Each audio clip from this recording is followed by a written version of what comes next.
Good morning, everyone. Welcome to our deep dive workshop with Eastern Bank.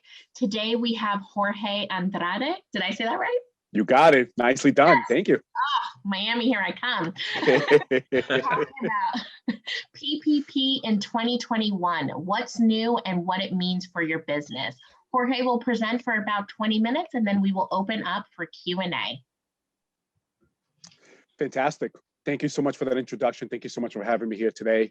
I'm Jorge Andrade, Business Banking Relation Manager, Commercial Lender at Eastern Bank. I work with businesses to assist them with all their capital needs and advise them on how to maximize their cash flow. So what does that mean? I provide loans for them. I provide access for them to be able to buy a property. If they're looking to grow, we assist them with that.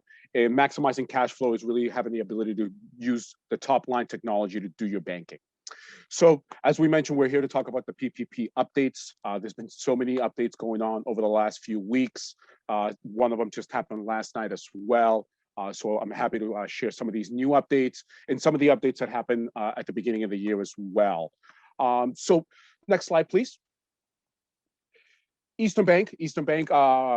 We've been in the community for over 200 years. I want to share with you that we have a great relationship with SBA. We have been the #1 SBA lender in Massachusetts now for the last 12 years. In the prior rounds, we were the #3 PPP lender here in Massachusetts as well. So we're really here to help and work with business customers no matter where you are on your life cycle. As we know, businesses have different ways of operating, and we're here to have that conversation and help you in any way that we can. Next slide, please.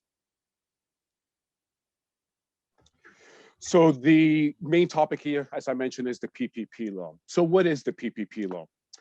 PPP loan is part of the CARES Act. This is targeted to help business owners with payroll costs and other qualifying expenses. In this latest round, there was $285 billion allocated for this program. And as of the latest data that I have, which is as of February 21st, $140 billion of the funds have been used. So as we can see, this program is being used. The expiration, the last day for you to apply as of right now on this program is March 31st. So as we can see, there's still funds available, but I certainly recommend you to get going if you're going to be applying for this specific program. It's a great program that has a feature there for forgiveness, which we'll touch base in a few slides now. Next slide, please. So what is this new round all about?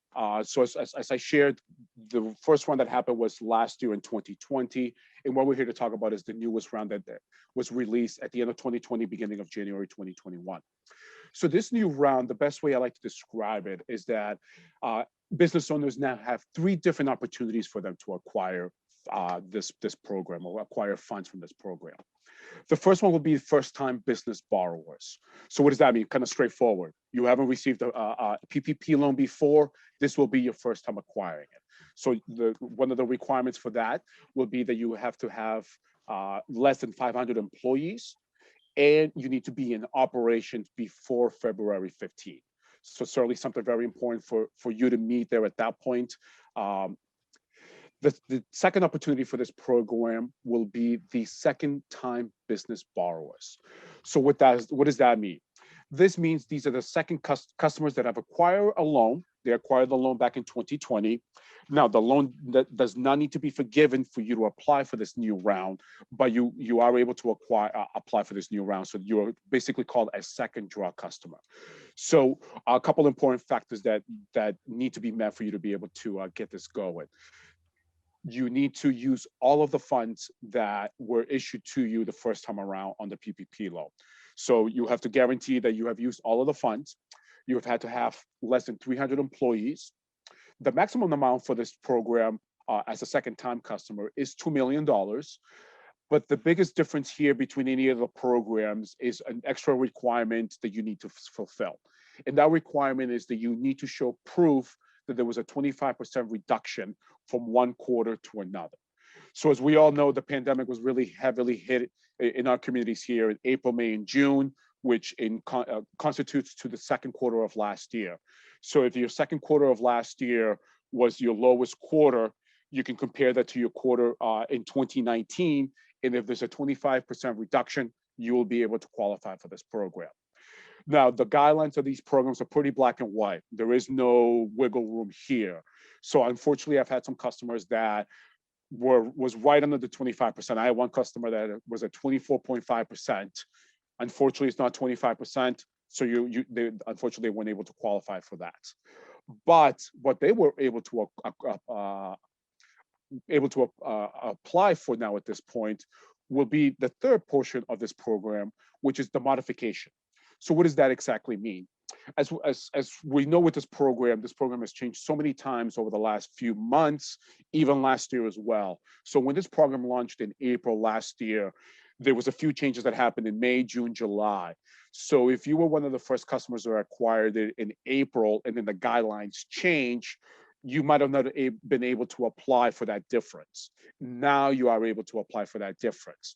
So you might not be getting the full amount that you would get as a second-time business borrower or a second draw customer, but you will be able to acquire the difference there, which yes, it will be less, but as we know, every dollar really helps here for any small business customers. The important part in regarding to the modification part of it as well is that the loan could not be forgiven. So if you did go through that forgiveness process, and the loan has been forgiven, you will not be able to apply for that. So it's certainly something I want to highlight in regarding to that portion part of it. A couple new things as well that happened with this new round is the ability to use the funds. So with this program, with the PPP loan program, you want to use 60% of the funds towards payroll and then the 40% towards other costs. We'll go into a little bit detail in a few slides, but that will be the way that this program is lined up for you to be. And then another important change that happened, and as we all know, some industries were really hit a lot harder than others. So entertainment industry, the restaurant industry, as we all know, those were really, really heavily affected. So if you have a specific NAICS code, and the NAICS code, what that is the code that you put in your tax returns that you tell, basically sharing with the IRS, this is what my business is. If your NAICS code is a specific NAICS code, you may be able to qualify for a larger amount. So currently right now, whatever the payroll amount is that you have, you'll be able to use 2.5 times that payroll expense, the monthly expense. If you are under the specific NAICS code, you will be able to apply for a little bit more, and that amount will be 3.5 times the payroll expenses. So the way that it will work is whatever your payroll expenses is, annually, you divide that by 12, and then you multiply that by 2.5 or 3.5 times if you qualify for that specific amount. So certainly some great features here that were added. We were very happy to hear that SBA is hearing everybody from Main Street, if we can say it that way, in regarding to some of these changes that have happened. Kelsey, next slide, please. So I want to go over a little bit of some frequently asked questions that I've been getting over the last few weeks and certainly last year as well. So what can I use the PPP loan for? The main objective of the PPP loan is really for you to be able to use it for payroll. There are a couple of other things you are going to be able to use it for, and those are rent and mortgage interest and utilities of the business.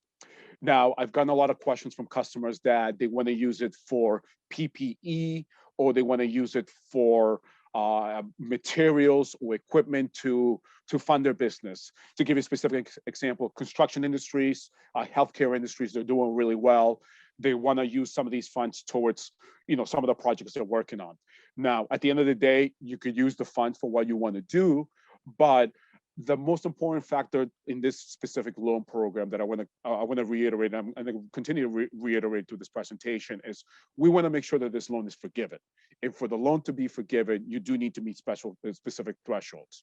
So as I mentioned, 60% towards payroll, and then the other 40% can go towards those two other uses that I shared here in the slides, which is rent, mortgage interest, again, mortgage interest, not your principal, and the utilities of the business. Now, for this, certainly want to document every single dollar that you have. I'll be sharing a new tool that we have here at Eastern that will allow you to track that as well. Another question that I get frequently as well is regarding if I qualify because you open your business, when you open your business. So I've had some customers that opened the business right at the beginning of January 2020. So the question is, are they eligible? And the answer to that question is yes. The date in regards to that would be February 15th. So if your business was operating, running, you have bank accounts, on February 15, you will be able to qualify for this program. Now, what that means is we'll have to use your 2020 payroll income because you didn't have payroll in 2019. So that's certainly something that we will need to take a look at, and we'll be able to determine if we're able to qualify it or not.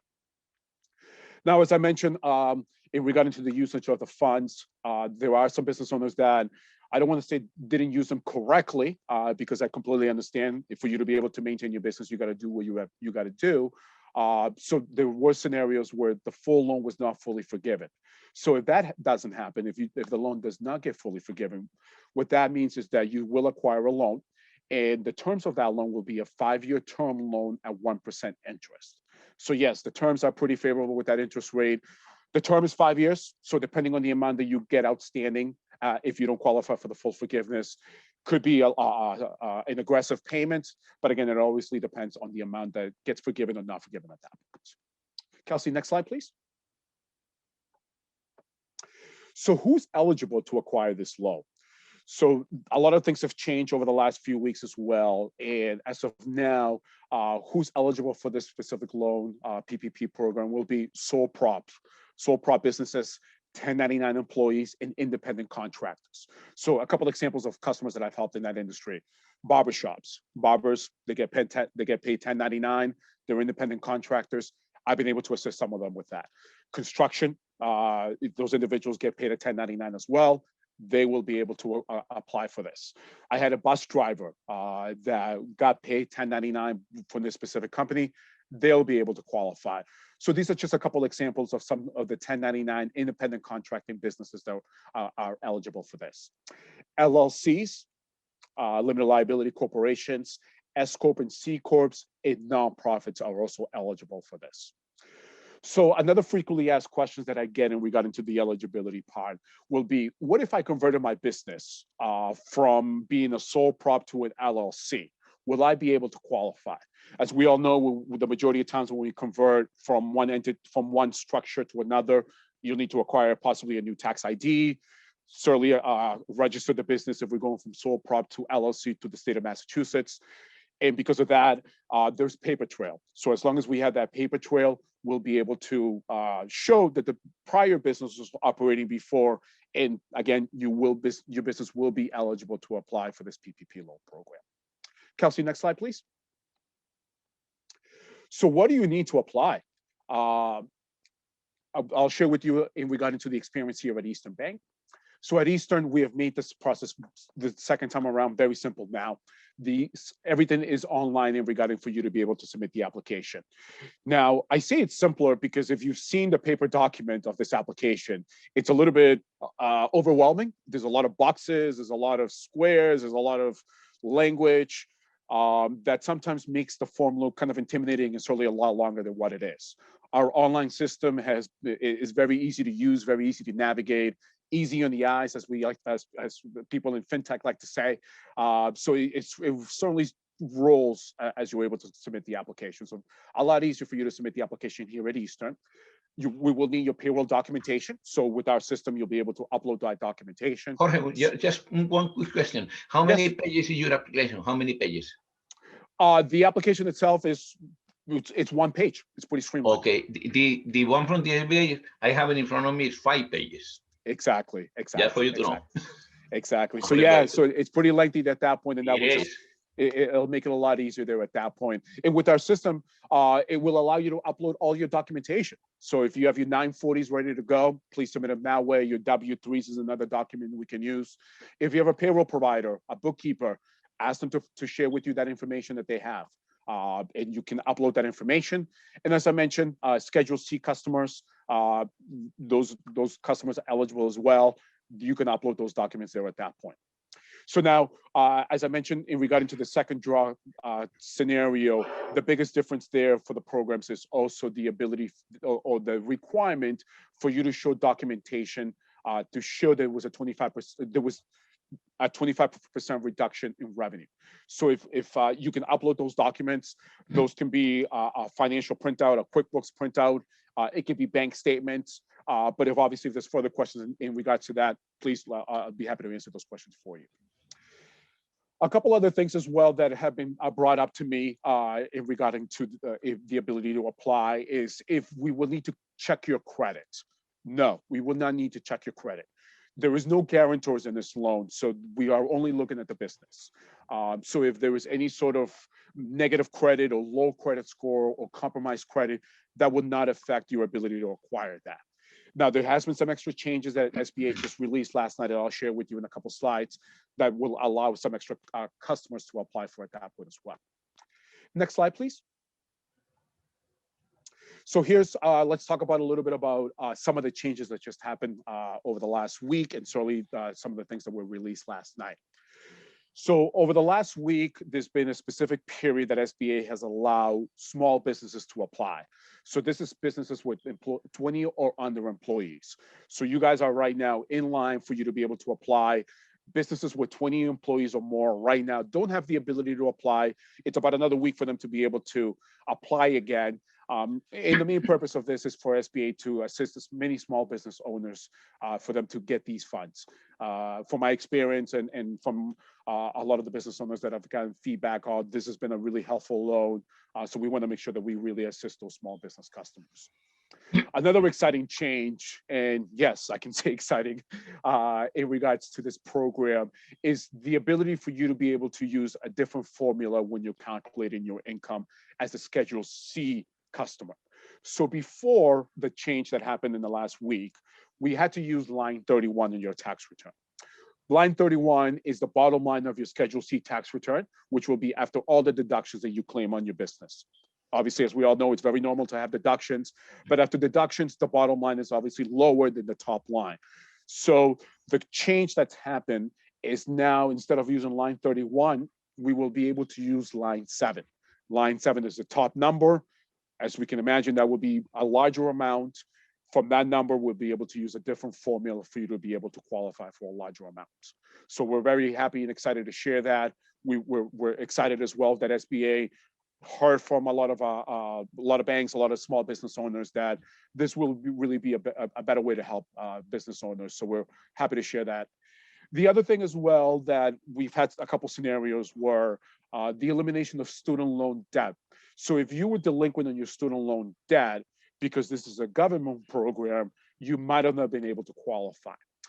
With this recent change, that has eliminated that.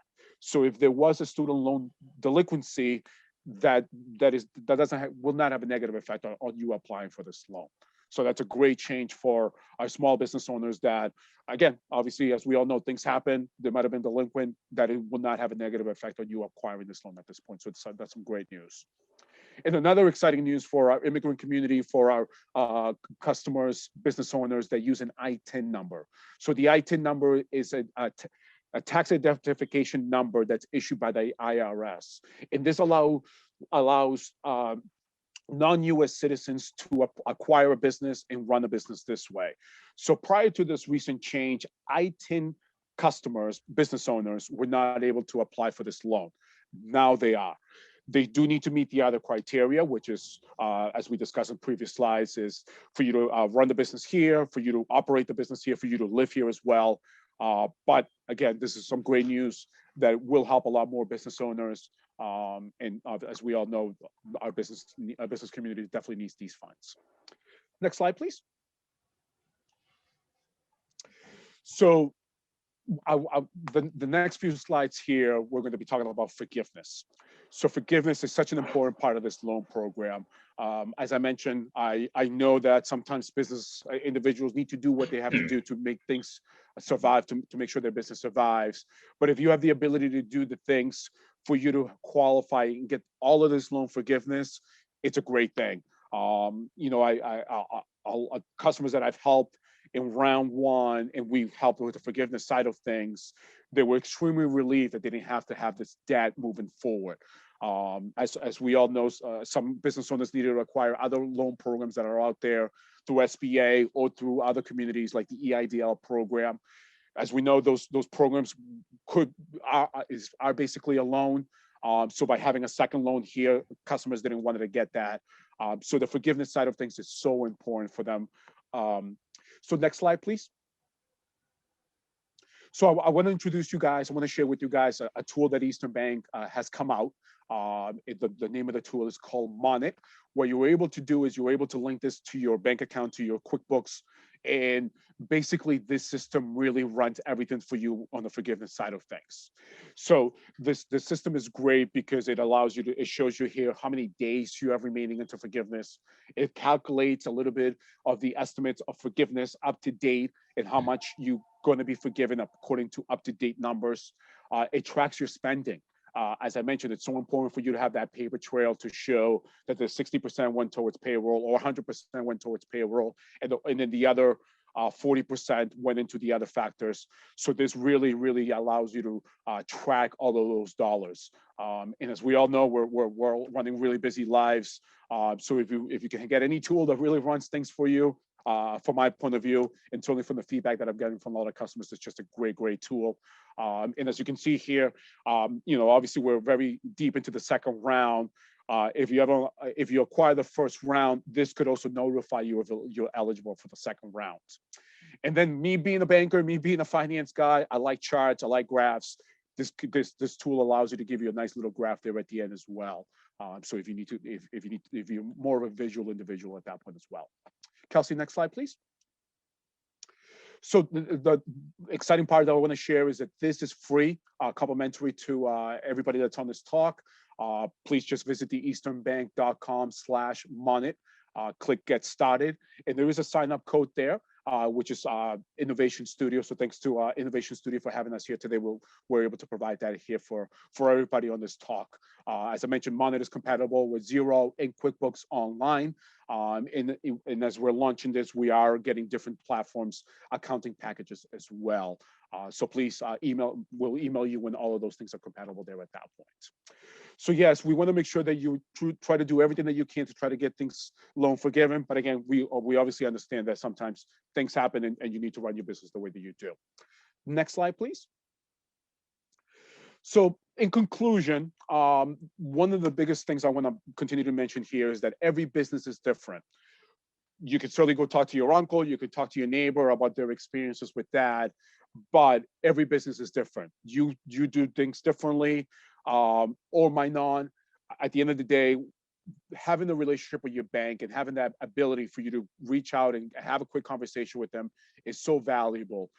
So please use me as a resource if you need to. But if you have another bank, another relationship, utilize that. Utilize them. It takes 5 minutes to have that conversation. It might take a little longer to see if you qualify, but at the end of the day, at least you get that accurate information all the way through. So really utilize the resources around you. There are a lot of resources out there. Reach out to me. I'll be happy to share some extra resources out there. There's a lot of programs out there that and organizations that are really out there to help a lot of individuals. I know there's one specifically this Saturday coming with SBA to help a lot of the Latino community, but I know there's a lot of other programs that SBA is running over the next week or so. So certainly something that you want to go to the SBA website or reach out to me and I'll be happy to provide that information, because at the end of the day, we are here to help. We know how important this information is for a lot of our business owners, and how valuable this program is and how much really of a lifeline it is. So please, we're here to help. And then in regards to everyday financing, I've been fortunate to work with some industries and some business owners that are flourishing in these times. And Eastern Bank is open for traditional lending. As I mentioned in one of my first few slides, we've been the #1 SBA lender for the last 12 years. We've been financing different projects. We help a lot of business owners with the acquisition of real estate, expansion scenarios, lines of credit. So let's have those conversations to see if that's something that's viable for you at this point as well. But really, at the end of the day, I really want to appreciate everybody's time. Thank Innovation Studio for having me here today. As I mentioned, my name is Jorge Andrade, commercial lender here at Eastern Bank. So please don't hesitate to reach out to me in case you guys have any questions. Thank you so much for having me. Thank you, Jorge. A quick question. For those businesses who received the first round but didn't receive the second round, what do they need to do to prepare for more traditional lending, as you shared? Thank you. Great question. One of the things that I've encountered in this whole process over the last year is, and forgive me if it doesn't sound 100% not rude, but just not having your numbers in order, not having your financials in order.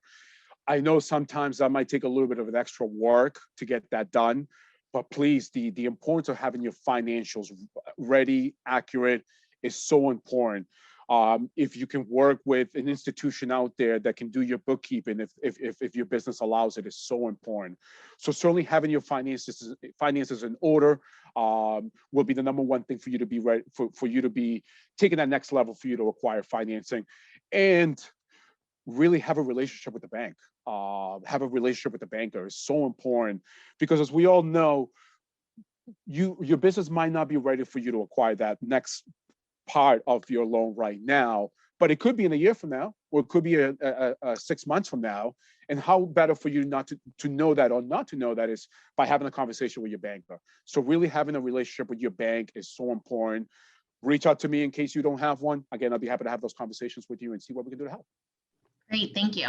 And then can you just share like the sizes of small business loans? Absolutely. So those really vary depending on the needs from customers. So we've been able to help customers with a small line of credit for as low as $50,000 to as large as $3 million, $4 million on commercial real estate side of things. It really depends on the opportunity all the way around. So we've gone anywhere between that, lines of credit, as I mentioned to you, on the smaller side of things. Expansion loans, acquisition loans have been a big part over the last few months, with a lot of business owners saying, hey, it's time for me to retire now at this point. So the loan sizes vary. And with SBA support, with the 7A program and the 504 programs that we work with, all of those programs really tier you depending on where your business is at.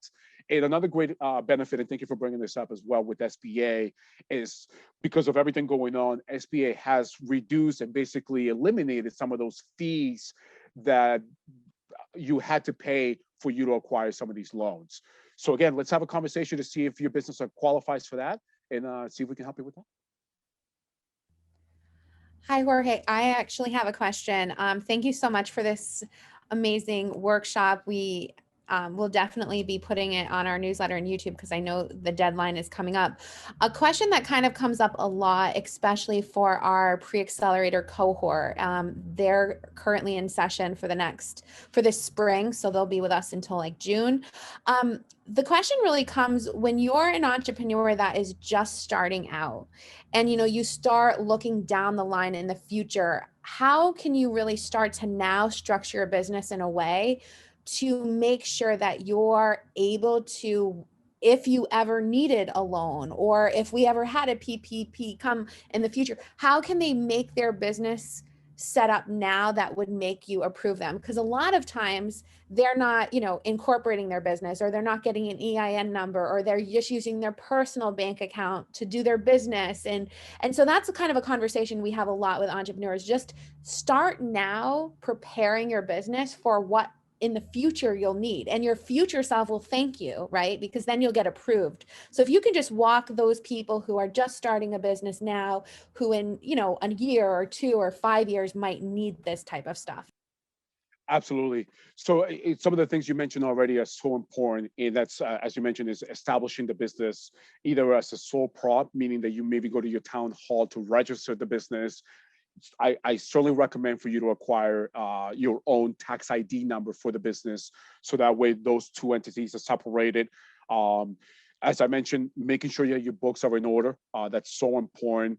Having your profit and loss, having your balance sheet as accurate as possible, that's so important in regarding to being able to be ready. But really establishing those relationships with the bank. So once you establish that business as a DBA with this town hall, or if you think your business is ready now to either be established as an LLC or as an S corp, establish that banking relationship is so important as well. And as with every business, profitability is so important.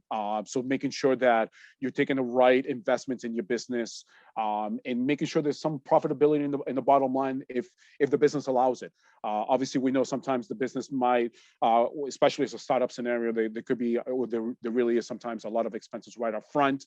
Try to mitigate those as much as you can. No accountant here, but certainly talk to your accountant in regard to some of the ways that you can do that. But Tara, yeah, as you mentioned, certainly establish the business, acquire a tax ID number, either register to the town hall or register to the state of Massachusetts. That kind of will make your business more again, I don't want to say legit because I know we're all working for our dreams and our aspirations, and sometimes, you know, those things take a little bit longer to get there. But certainly make it that way, make it official, so that way when banks are looking at it, they're like, okay, you've been in existence now for a little while. Here's some of my financials, and we can go from there at that point. And Jorge, thank you so much. That's really helpful. And I think, yeah, like you said, it's not necessarily about being legit, but being legit, making yourself really official and starting to organize yourself right at the beginning. Because when you are 1 year in and you're like, oh, great, let me reorganize, and you have to go backwards, it's like, oh, such a mess. Another question that really came up from our cohort, if they wanted to go to Eastern Bank and open up a bank account as a business, what do they really, really need? Is an EIN number, which is sort of your business social security number, enough?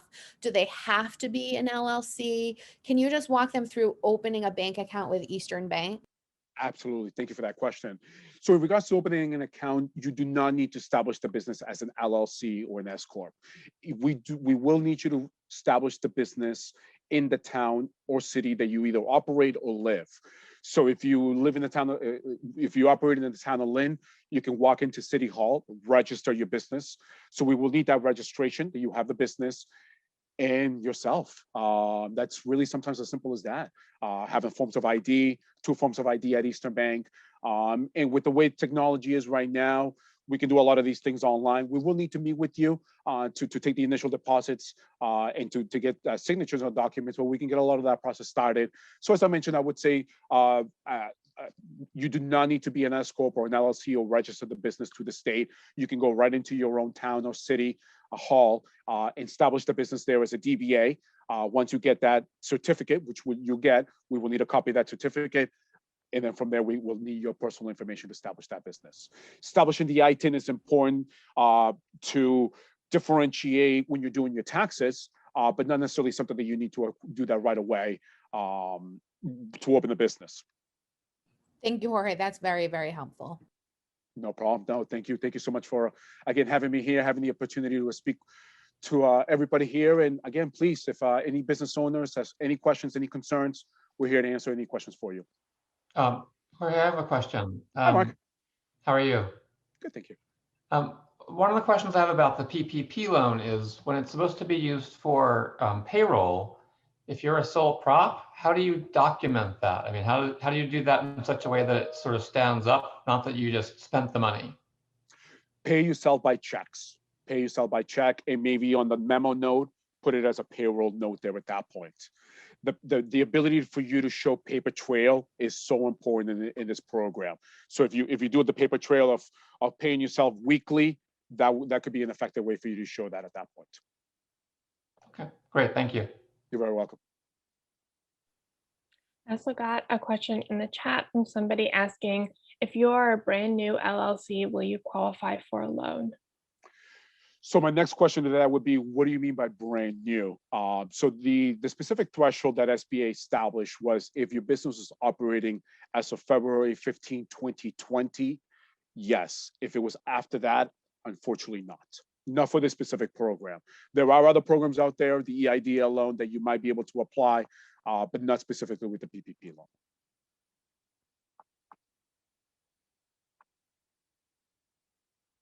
Who's got more questions?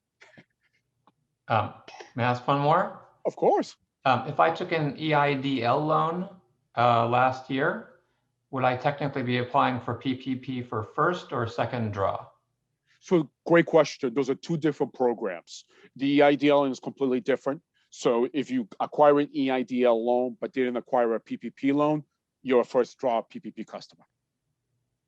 Okay. And is it legal to use PPP loan partially to pay back your EIDL, which is not forgivable? No. There's some specific language in there. I would say no. Okay. Thank you. You're very welcome.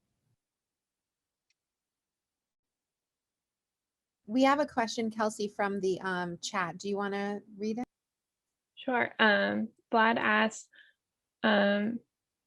what is your email? I currently bank with Eastern for business, but haven't done anything towards PPP. My email address is j.andrade, ANDRADE @easternbank.com. Jorge, I have a quick question because I have a lot of friends who are entrepreneurs and they always say that as an entrepreneur, going for a mortgage has been such a crazy process. Can you share a little bit, I guess, about that or how Eastern Bank can help entrepreneurs, get into home ownership, especially women, BIPOC, et cetera? Absolutely. So the question, I completely understand your question, but it's a little bit difficult in regarding to some of the things that cannot be changed. From my experience, I was self-employed before at one point. I wasn't an entrepreneur, but I was self-employed. And the negative that comes with being self-employed is the deductions that you make afterwards. So that's why the changes as well too with this PPP second round is so important, because before they would look at line 31, which was after all your deductions, instead of line 7, which is the income that you actually grossed in the business. So the mortgage guidelines, they don't change in regarding to that. They're going to use what your bottom line number is. Unfortunately, it's not one of those things that can really be changed. What I would maybe just say is certainly have an accountant to continue to have a conversation with your accountant and say, this is what my plan is in the next year or so. So that way they can work with you in regarding to what deductions you might be able to do this year, next year, how you're going to do it, if you do it in an accelerated fashion, or maybe you don't do it at all. That would probably be the best way to be able for you to qualify a little bit more for a mortgage. I had to change from being a 1099 to a W-2 employee for me to be able to be a homeowner at that point. Again, I'm certainly not the best answer because I know our entrepreneurs are going to continue to be entrepreneurs, and as we all know, that's really the lifeline of our country here. But that's really the rules and regulations when it comes to that. Some rules are changing in the mortgage industry, but I don't think it'll ever get back to what things were back to before 2007, 2008. As we all know, those loans were a little bit risky there at that point. That's why we can't have nice things. Well said. This is a good question because Jorge used to be a mortgage originator for 15 years, so he knows everything. And it's very difficult for people. I used to be a banker many years ago, for people to move from one category, like he was telling, being a contractor, being an employee, W-2, 1099, it makes a difference, but it's hard to evaluate which one is better. That's why you have to have a banker. Absolutely.